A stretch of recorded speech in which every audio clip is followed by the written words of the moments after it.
Alright guys, welcome back to another episode of Advice to Junior Developers. And today we're going to look about something a little bit different. And it's just trying to identify when is the right time for you to leave and maybe look for another job, right? So I get it.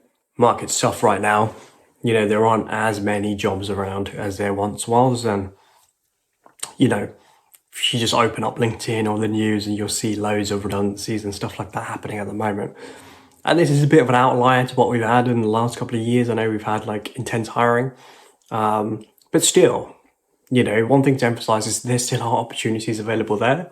Yeah, you know, it might be a little bit more difficult to attain a job, but you know, it's definitely not impossible. But what are the things that you need to identify, right? Especially when you're making your career plans and you know where you want to be and what kind of road you want to go down on, is being able to identify like when the right time to leave is. And that'll be different for a lot of people. I know we work at a place for a couple of years, you get used to the code base, used to the work, and maybe you're just enjoying life and the money's fine. So you're not really inclined to leave. But it's really, really important in tech just to keep up to date with your skills, because as soon as you start to get out of date, and this is coming from me who used to be a tech recruiter, I can tell you, right, that if you don't keep up to date, it does make the job search that little bit more difficult.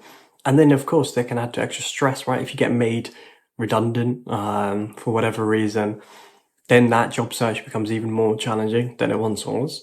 So it's important to make sure that as not, you know, you should like where you work, but also you should be learning as well at the same time.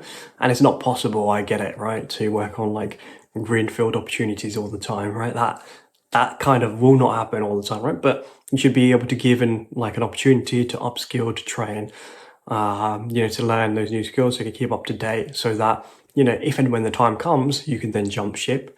But if you're at a point where you stop learning and it's been a couple of years, probably it's a time to reflect and see like, okay, realistically, where am I actually going? Like, what impact is this going to have to me like a couple more years down the line, right? Or if I want to switch jobs.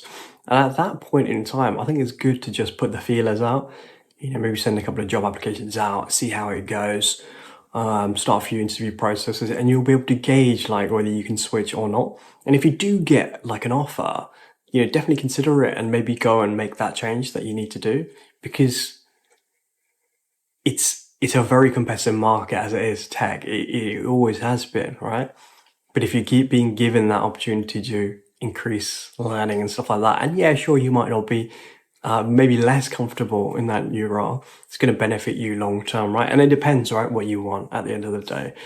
But no job is safe, as we've learned, right, for the last like 2 years or so, where there's been like mass layoffs. So yeah, just be careful, be a bit mindful, and make sure that you are still learning in your role at the moment and it's taking you where you want to go, right? Don't be in a situation where you're kind of scrambling last minute. There's a layoff around the corner and then that's it, right? So just trying to look out for everyone here. So make sure that you're assessing, make sure that you're learning. And if you're not, it's maybe time to just start looking for something else. Yeah, hopefully that helps.